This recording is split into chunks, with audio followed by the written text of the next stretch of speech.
Hello everyone, I am Shivani and welcome to stress free English. जैसा कि आप जान चुके होंगे अभी तक कि ये चैनल इंग्लिश के बारे में है, समथिंग कनेक्टेड टू इंग्लिश। और जैसा कि मैं हमेशा इम्पोज करती आई हूँ और मेरा सजेशन भी रहता है कि आप सबको बुक्स पढ़नी चाहिए। बुक्स पोर्ट्रेज और plays a very important role in our life. अभी तक जो भी हम अपनी लाइफ में बने हैं और अभी आगे जो बनेंगे वो सब बुक्स पे ही तो डिपेंड करता है।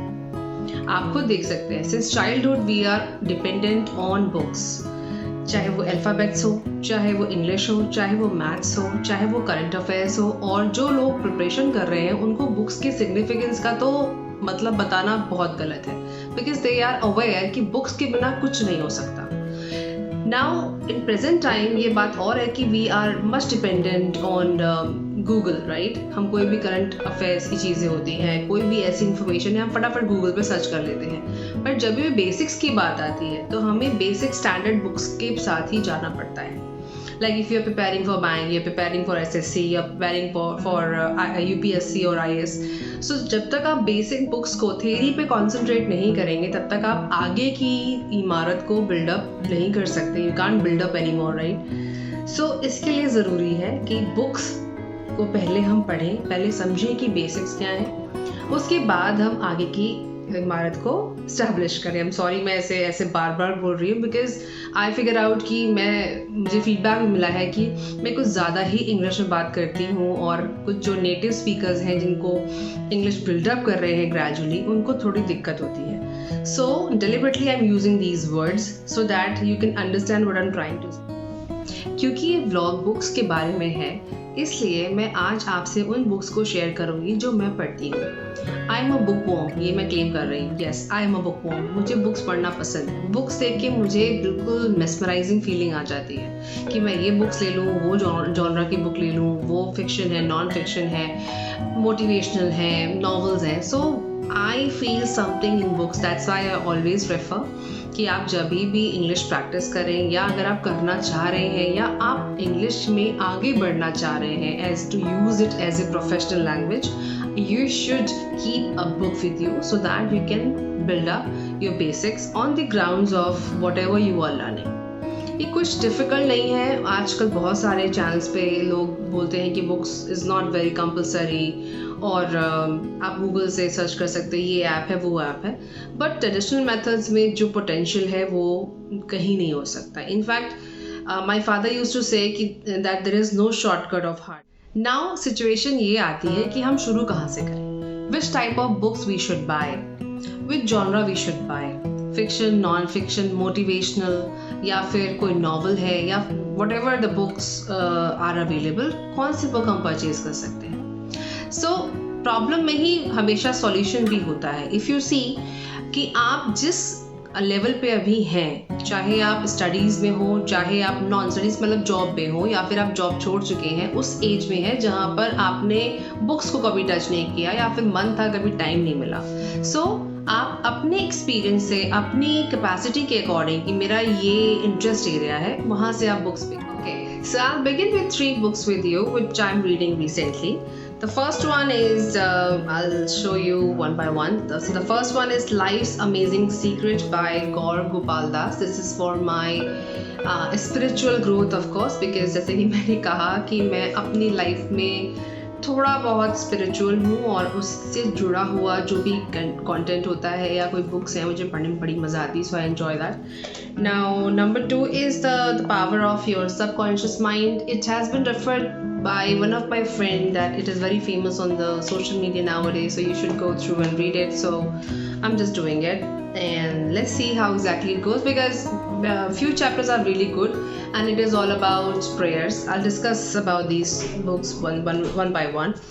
Now the third one is A Psychology of Money by Morgan Housel and Housel or Housel, I'm not sure because it's noun, so you can say Housel and Housel, both are correct. Okay, so we will talk about these books one by one so that you may refer if you really want to buy it. So this is the first book I am referring here. This is my personal recommendation. मैं किसी से कोई force नहीं कर रही हूँ, मैं बस अपनी बात आपसे शेयर कर रही हूँ that if you are really into spiritual growth, or you really want to understand the perspective which is mentioned by Gaurav Gopal Das as a monk, you can refer this book.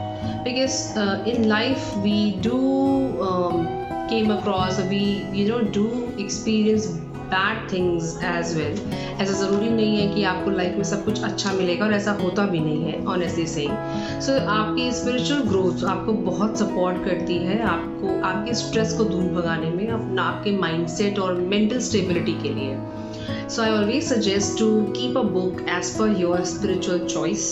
आप जिस भी spiritual path पे चलना चाहते हैं, you can refer a book so that when you are not very good in mood, when you are in very much stress or anxiety, आप इनमें से कोई एक बुक को पढ़ सकते हैं, and then you can relax your mind. So अभी मैं इस बुक को पढ़ रही हूँ, and I'm just growing with it, evolving myself. Now, second book is The Power of Your Subconscious Mind, which is Joseph Murphy. It is again a wonderful book, and the major part in this book is he has mentioned about prayers, that like I said कि हमारे दिमाग का और हमारी activities में connection होता है, right? Synaptic connection. The meaning of synaptic is electrical waves or electrical energy. जब भी हमारे दिमाग में कोई ऐसी इलेक्ट्रिकल एनर्जी क्रिएट होती है, उसके पीछे कोई एक्टिविटी होती है.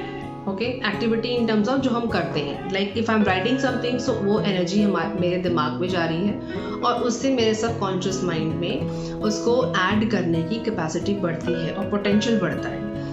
सो जैसे फॉर एग्जांपल अगर मैं ये बोलूँ कि I am very happy today, so उस तरह का एनर्जी मेरा दिमाग क्रिएट करेगा.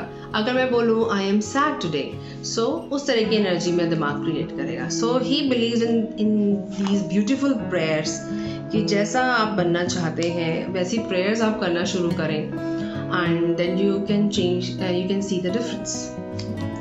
नाउ अभी ये बुक्स ख़त्म नहीं हुई हैं, I am just reading it one by one gradually and shuffling. Like I said कि अगर आप एक tremendous reader हैं, so आप ये कर सकते हैं. मैं tremendous नहीं, I'm sorry, I'm not taking my words back. I'm not tremendous. I'm just learning every day. So अगर आप उस level पे हैं जहाँ पर आप बहुत सारे genre के बुक्स पढ़ना चाहते हैं और पढ़ सकते हैं, इनफैक्ट यू हैव टाइम, तो आप 2-3 बुक्स में शफल कर सकते हैं. Otherwise you can start with the basic book where you feel कि इसकी लैंग्वेज ईजी है और मुझे ये ग्रामर में हेल्प करेगी, सेंटेंस फ्रेमिंग में हेल्प करेगी. You can go for that. Okay, you can easily prepare a tracker and you can go for this. Even then you can pick few days for you to read, like two days in a week, 3 days in a week. पढ़ना ज़रूरी है, मतलब मैं support करती हूँ कि reading is.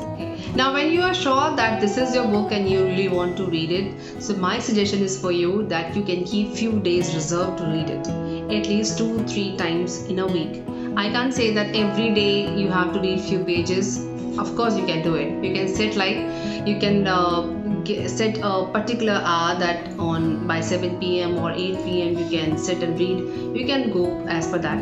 But if you really do not have time and you want to read it by the end of the week, or you can read it or whenever you're free on your weekends, your holidays, and like I'm recording this video on Sunday. So whenever you're comfortable, you have enough time where you can concentrate properly and you can write down the few lines, you can underline the few lines, you can write down the vocabulary, and you can create your own sentences, then you should read it. Okay, so that's all for today. We will meet in the next video with more English, more grammar, more books, and how to improve our spoken English, because that is our agenda, our target, our aim.